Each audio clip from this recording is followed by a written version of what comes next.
ជំរាបសួរខ្ញុំឈ្មោះសុភាឧស្សាហ៍ខ្ញុំមកពីខេត្តកណ្ដាលហើយខ្ញុំមកពីក្រុមជំនុំទន្លេជីវិតហើយសប្តាហ៍ថ្ងៃនេះខ្ញុំជាគ្រូបង្រៀនភាសាអង់គ្លេសនៅឯមជ្ឈមណ្ឌលបណ្ដុះបណ្ដាល ROF ហើយខ្ញុំមានតួនាទីជា team backup នៅក្នុងក្រុមជំនុំជំរាបសួរខ្ញុំឈ្មោះធនចន្ទ្រាមកពីខេត្តបាត់ដំបងហើយខ្ញុំមកពីក្រុមជំនុំទន្លេជីវិតហើយខ្ញុំរៀនជំនាញភាសាបារាំងនៅ IFL ហើយតួនាទីដែលខ្ញុំធ្វើនៅពហិនេះគឺជាអ្នកបង្រៀនក្មេងនៅថ្ងៃអាទិត្យសួស្តីខ្ញុំឈ្មោះសសមង្គនិកាខ្ញុំនៅភ្នំពេញខ្ញុំនៅក្រុមជំនុំជីវិតថ្មីភ្នំពេញថ្មីតួនាទីដែលខ្ញុំនៅក្រុមជំនុំគឺអ្នកសម្របសម្រួលកុមារជំរាបសួរនេះខ្ញុំឈ្មោះនីសុកហេងមកពីខេត្តរតនគិរីហើយនៅក្រុមជំនុំជីវិតថ្មីភ្នំពេញហើយសប្តាហ៍ថ្ងៃខ្ញុំជាគ្រូបម្រើពន្ធកិច្ចកុមារនៅពហិសួស្តីខ្ញុំឈ្មោះជុនច័ន្ទរក្សាខ្ញុំមកពីរាជធានីភ្នំពេញហើយខ្ញុំនៅក្នុងក្រុមជំនុំព្រះវិហារភ្នំពេញហើយបច្ចុប្បន្នសិក្សាផ្នែកអក្សរសាស្ត្រអង់គ្លេសឆ្នាំទី1សម្រាប់តួនាទីនៅក្នុងក្រុមជំនុំរបស់ខ្ញុំគឺជាអ្នកដែលដឹកនាំថ្វាយបង្គំសួស្តីខ្ញុំឈ្មោះរតស្មាលីមកពីខេត្តតាកែវខ្ញុំនៅក្រុមជំនុំជីវិតថ្មីសម្រាប់យ៉ងខ្ញុំកំពុងតែសិក្សាជំនាញគ្រប់គ្រងពាណិជ្ជកម្មអន្តរជាតិហើយតួនាទីខ្ញុំនៅក្នុងក្រុមជំនុំគឺជំនួយការគ្រូកុមារខ្ញុំបានស្គាល់កម្មវិធី Cultivate តាមរយៈមិត្តភ័ក្តិរបស់ខ្ញុំហើយគាត់លើកទឹកចិត្តខ្ញុំដើម្បីឲ្យខ្ញុំមានជំនឿកាន់តែខ្លាំងជាងមុនហើយខ្ញុំក៏សម្រេចចិត្តដាក់ពាក្យមកកម្មវិធី Cultivate ខ្ញុំស្គាល់អំពីកម្មវិធី Cultivate ពីបងដែលរស់នៅដុំជាមួយគ្នាដែលគាត់បានណែនាំខ្ញុំឲ្យមកហាត់ការនៅក្នុងកម្មវិធីនេះនៅមួយសប្តាហ៍ដំបូងខ្ញុំបានសិក្សាពីមេរៀន Literary OBM CM101 ខ្ញុំបានរៀនអំពី Literary CM101 OBM នៅក្នុងសប្តាហ៍ដំបូងខ្ញុំបានរៀនមេរៀនដូចជា CM101 OBM Literary Teachable Adaptable និង Placeable អ្វីដែលខ្ញុំបានធ្វើនៅអំឡុងពេលហាត់ការគឺទី1ខ្ញុំបានរៀបចំ slide មេរៀនសម្រាប់បង្រៀននៅព្រះគម្ពីរខ្ញុំបានបកប្រែឯកសារខ្លះៗដែល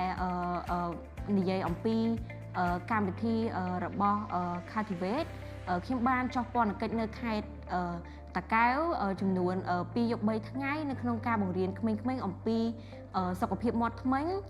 និងបង្រៀនព្រះបន្ទូលតាមរយៈមេរៀនបេះដូងពណ៌និងបានចូលរួមកម្មវិធីកុមារផ្សេងៗនៅក្នុងការដឹកនាំពួកគាត់ថ្វាយបង្គំផ្សេងៗដែរនៅក្នុងអំឡុងពេលហាត់ការខ្ញុំបានធ្វើការងារជាក្រុមជួយបកប្រែ slide ជួយរៀបចំ slide បកប្រែឯកសារមួយចំនួនក្នុងអំឡុងពេលហាត់ការខ្ញុំបានធ្វើការងារគឺ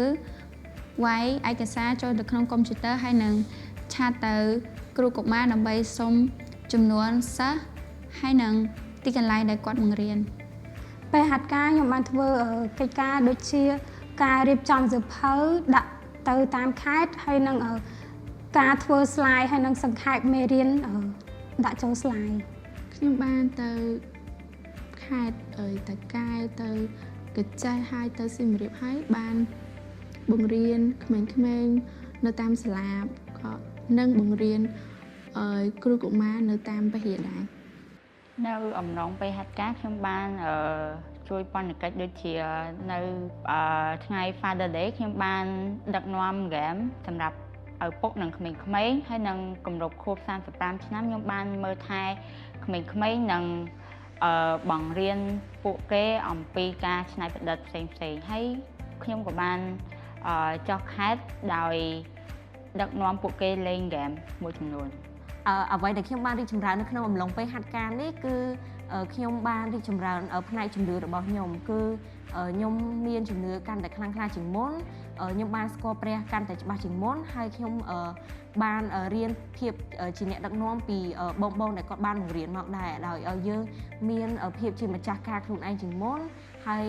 ស្គាល់ពីអ្នកដទៃជុំវិញខ្លួននៅពេលដែលខ្ញុំហាត់ការខ្ញុំបានរីកចម្រើនជាច្រើនដូចជាមានភាពរឹងមាំខាងឯព្រលឹងវិញ្ញាណស្គាល់ពីការត្រាស់ហៅរបស់ព្រះអង្គស្គាល់ពីនិមិត្តរបស់ខ្លួនឯងហើយដឹងពីអំណោយទានរបស់ខ្លួនឯងថាចង់ធ្វើអី ហើយនឹងមានភាពរីកចម្រើននិងមានភាពជាអ្នកដឹកនាំ នៅក្នុងរយៈពេល9សប្តាហ៍នេះខ្ញុំបានរីកចម្រើនខាងជំនឿកាន់តែរឹងមាំជាងមុនខ្ញុំអាចទុកចិត្តព្រះយេស៊ូវបានច្រើនជាងមុនខ្ញុំបានរីកចម្រើនខាងពន្ធកិច្ចកុមារខ្ញុំអាចជួយដឹកនាំក្មេងៗលេងហ្គេមនិងបង្រៀនពួកគាត់បានខ្លះៗហើយខ្ញុំក៏អាចច្បាស់ខាងភាសាអង់គ្លេសជាងមុនដែរ បន្ទាប់ពីចប់កម្មវិធីហាត់ការទៅខ្ញុំនឹងបន្តបម្រើពន្ធកិច្ចកុមារនៅក្នុងក្រុមជំនុំ នៅពេលបញ្ចប់កម្មវិធីហាត់ការនៅខែជីវិតខ្ញុំនឹងទៅរៀនបន្តអំពីជំនាញដែលខ្ញុំមានហើយដើម្បីបម្រើពន្ធកិច្ចក្នុងភាពរបស់ខ្ញុំ ជាចុងក្រោយខ្ញុំសូមផ្ដាំទៅដល់យុវជនជំនាន់ក្រោយដែលចង់ដាក់ពាក្យមកហាត់ការនៅក្នុងកម្មវិធី Captivate ខ្ញុំលើកទឹកចិត្តឲ្យអ្នកទាំងអស់គ្នាដាក់ពាក្យមកដើម្បីស្វែងរកខ្លួនឯងអភិវឌ្ឍខ្លួនឯងនៅក្នុងជំនឿនិងភាពជាអ្នកដឹកនាំផ្សេងៗដើម្បីឲ្យស្គាល់ខ្លួនឯងកាន់តែច្បាស់ជាងមុនហើយអាចបង្កើននូវសេចក្តីជំនឿរបស់ខ្លួនឯងកាន់តែខ្លាំងក្លាជាងមុន ខ្ញុំចង់លើកទឹកចិត្តដល់បងប្អូនដែលដាក់ពាក្យមកចំនួនក្រោយសូមឲ្យបងប្អូនបានដាក់ពាក្យមកទីនេះគឺទីនេះនឹងបង្រៀនយើងជាច្រើនដែលយើងនឹកស្មានដល់ហើយយើងនឹងអាចរកឃើញខ្លួនឯងនិងអំណោយទានរបស់ខ្លួនឯងហើយនឹងយើងនឹងអាចស្គាល់ព្រះអង្គកាន់តែច្បាស់ ជាចុងក្រោយខ្ញុំសូមលើកទឹកចិត្តឲ្យអ្នកទាំងអស់គ្នាដាក់ពាក្យមក Captivate ដើម្បីទទួលបានបទពិសោធន៍ថ្មីៗទាំងខាងជំនឿនិងភាពជាអ្នកដឹកនាំផងដែរ ជាចុងក្រោយខ្ញុំសូមលើកទឹកចិត្តឲ្យបងប្អូនដាក់ពាក្យមក Captivate ព្រោះមកទីនេះបងប្អូននឹងទទួលបានការរីកចម្រើនផ្នែកព្រះបន្ទូលនិងការងារដែលបងប្អូនមិនដែលធ្លាប់ធ្វើនិងមានភាពច្នៃប្រឌិតជាច្រើន នៅទីនេះមិនអាចមានច្រើន